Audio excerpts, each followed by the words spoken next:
যেই মাত্র উত্তর দিকে যাওয়ার চাইলাম, কতগুলো পুলিশ দৌড়ে এসে আমাদের সামনে দাঁড়িয়ে বলল, মামনু মামনু মামনু মানে না জায়েজ, কুল্লু হারাম, মানে এখন থেকে যাওয়া প্রত্যেক ধাপে ধাপে হারাম।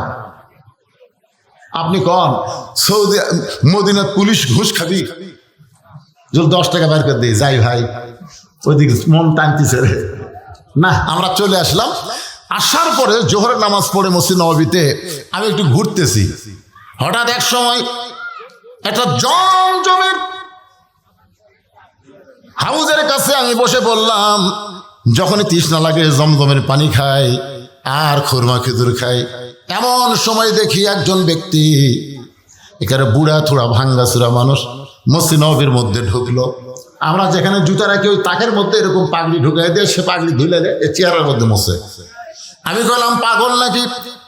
হাদিস সাহেবরা যেখানে জুতা রাখে সেই জুতার জায়গা